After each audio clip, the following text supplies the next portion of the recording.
پاکستان کی جنگی آزادی کے بعد جو پہلا منشور چھایا ہوا ہے ملکہ وکٹوریہ کا، وہ جو بڑے فخر سے پیش کیا جاتا رہا، اس میں انہوں نے مذہب کی آزادی دی، کوئی تعارف نہیں کیا۔ آپ کے نماز روزے حج زکات میں ٹھیک ہے، اپنے طور پہ کرتے چلے جاؤ، سلطنت کا اس سے بگڑتا کیا ہے؟ لیکن یہی انہوں نے جنہیں مذہب کی آزادی دی تھی، انہوں نے کہا کہ ہمارے دین کا تقاضا یہ ہے کہ ہماری الگ مملکت ہونی چاہیے، تو یہ بات ان کی سمجھ میں نہیں آ رہی تھی۔ انہوں نے کہا کہ تم نے اگر آزادی دی ہے تو یہ آزادی یہاں تک پہنچنی چاہیے۔ یہی نہیں بلکہ وہ جو مشہور مقدمہ ہے خلافت کا مولانا محمد علی مرحوم اور ان کے ساتھیوں کا کراچی میں جو خالد بینا حال میں ہوا تھا، اس میں یہ آرگومنٹ دیا تھا مولانا جوہر مرحوم نے، اس میں مسلمان فوجوں کو کہا گیا تھا انگریزوں کی طرف سے، میں دانے جنگ میں لے کے ان فوجوں کو گئے تو سامنے تو مسلمان تھے، ترکوں کے خلاف جنگ ہو رہی تھی، تو انہوں نے یہاں یہ جو تھے خلافت موومنٹ والے جن کو لیڈ کر رہے تھے مولانا جوہر مرحوم، انہوں نے یہ ریزولوشن پاس کیا تھا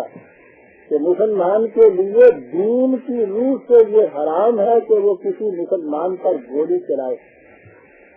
قرآن کی آیت موجود، تو اس کو جب ان کو گرفتار کیا ہے تو اس میں مولانا مرحوم نے یہ کہا تھا کہ تم نے ہمیں آزادی دی ہوئی ہے ریلیجن کی، انگریزی میں تھا، اور ہمارے ریلیجن کا یہ حکم ہے کہ کوئی مسلمان کسی مسلمان کو گولی نہیں چلا سکتا،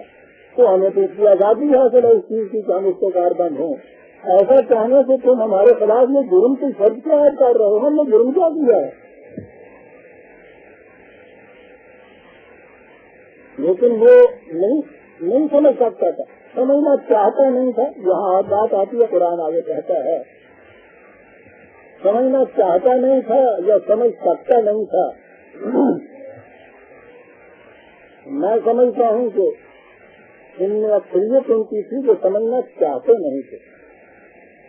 یہی بات ایک ذاتی سی آ گئی جس سے میں نے کہا کہ سمجھنا چاہتے نہیں تھے، سمجھتے ہیں یہ لوگ، اور میں نے تو دیکھا ہے کہ ان میں ایسے لوگ تھے جو ہم سے زیادہ اسلام کے دین کی حیثیت سے سمجھتے تھے۔ تو ذاتی بات جو میں نے کہی، ریڈیو جب نیا نیا چلا ہے، غالباً 35 کا ذکر ہے، تو میں ہوم ڈپارٹمنٹ میں ملازم تھا۔ یہ عید قربان کا تہوار آ رہا تھا، اس سے انہوں نے پروگرام میں ایک تقریر رکھی، اسوائے ابراہیم، اور مجھے اس کے لیے انہوں نے کہا کہ تم تقریر کرو۔ یہ پہلا واقعہ تھا کہ کوئی گورنمنٹ سرونٹ یا ملازم سرکار ریڈیو پہ آ کے تقریر کرے، اسی لیے ہوم ڈپارٹمنٹ کا تھا جس میں میں ملازم تھا۔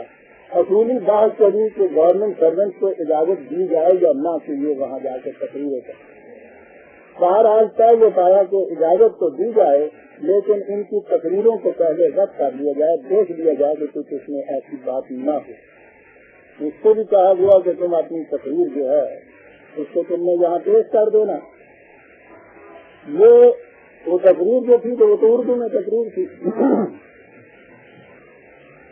اب اس کو رد کرنے کی ذمہ داری کون لے؟ وہ نیچے انہوں نے کہہ دیا کہ صاحب ہمیں تو اتنی اردو آتی نہیں ہے کہ ہم دیکھ لیں، معاملہ یہ مذہب کا بھی ہے۔ تو پہلا ایشو تھا، اس لیے معاملہ دور تک پہنچا، سختی تک بات کری گئی۔ اس زمانے میں گورنمنٹ آف انڈیا کے سیکرٹری جو تھے وہ گورنر بن کے آیا کرتے تھے، بہت بڑا لیول ان کا ہوتا تھا۔ آج تک مجھے یاد ہے کہ انہوں نے مجھے بلا کے کہا کہ وہ تقریر جو ہے بہرحال میں نے تو اس کو نہیں رد کیا، تم بتاؤ کہ اس میں تم کیا کہو گے؟ میں نے کہا اگر ابراہیم کا کیا ہے وہ بیان کروں گا۔ میں یہ کہنا چاہتا ہوں کہ انہوں نے صرف سے اختلاف کیا، قرآن نے اسی کو زور دیا ہے کہ وہ مشرک نہیں تھے،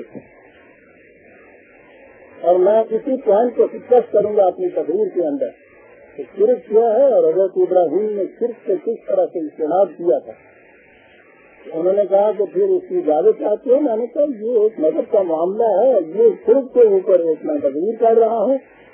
اس نے کون سی چیز خرابی کی ہے؟ اور فرمائیے آج تک یاد ہے اور لکھ رکھا ہے میں نے۔ اس نے کہا کہ مجھے یہ معلوم ہے کہ تم قرآن کی روح سے خطبے دیتے ہو، میں وہاں خطبے دیا کرتا تھا کہ قرآن کی روح سے خطبے دیتے ہو، یہ ہمارے پاس ہے۔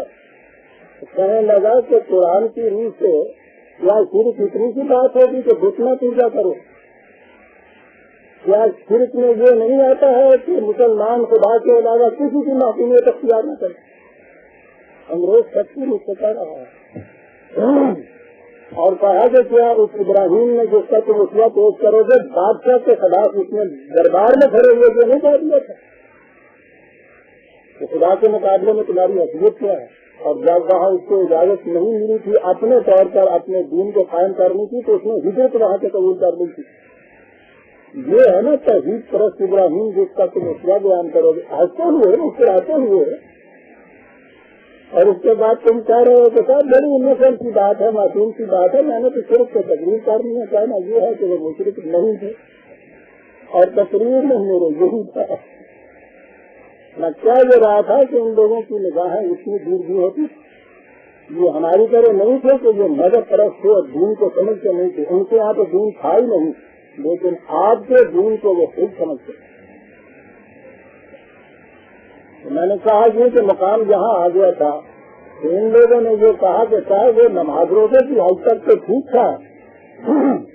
یہ کیا کہ یہ آپ نے ہم کو یہ فرض کر بھی قرار دے دیا کہ میدان جنگ میں جائیں اور جانے ہتھیلیوں کو لے کے آئیں،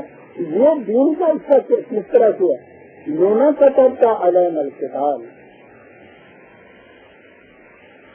جنگ واجب قرار دی جا رہی ہے ہمارے لولا ختمہ الی اجر قریب، کیا ایسا نہیں ہو سکتا کہ ذرا توقع کیا جائے، ٹھہرا جائے اس طرح کو حائل کرنے کو پیش کر ہمیں مہلت دی جائے کہ ہم سوچ تو لیں، ٹھیک ہے بات تو بڑی سوچنے کی،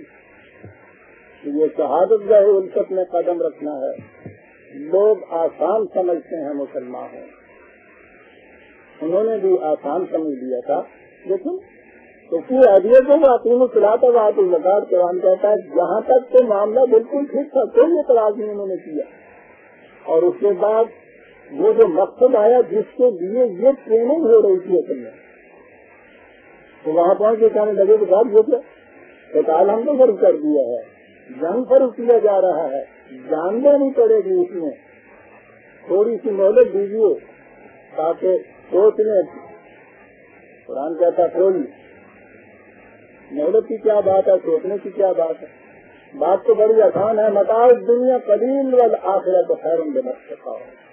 ان سے کہو کہ سوال تو صرف براہ پہ کھڑے ہو کے یہ سوچنے کا ہے، ایک طرف دنیاوی مفاد ہے، ایک طرف مستقبل کی زندگی، جان بچا کر دنیاوی مفاد حاصل کر دینا، جان دے کر مستقبل کی خوشگواریاں اور سرفرازیاں حاصل کر دینا، بات تو یہ طے کرنے کی وہ لوگ طے کے لیے مانگتے ہو، اس میں بات بڑی ٹھیک ہے۔ ولا تظلمون فتیلا، یاد رکھو یہ نہیں ہوگا کہ تمہاری جان بھی مفت میں دے دی جائے گی اور پھر تم پہ ظلم کیا جائے گا، یہ جان دے لینا کسی کو تو ظلم ہوتا ہے نا، یہ قطعاً ظلم نہیں ہوگا۔ اب آگے قرآن تو ایک بات پہلے ایک قانون دیتا ہے، پھر اس کے بعد اس کی علت بھی سمجھاتا ہے، اس کی وجہ جواز بھی بتاتا ہے، دلیل بھی دیتا ہے اس کے حق میں، کہا آؤ تمہیں بتائیں فرق کتنا ہے مرنے اور مرنے، اینا تکونوا یدرککم الموت ولو کنتم فی بروج مشید،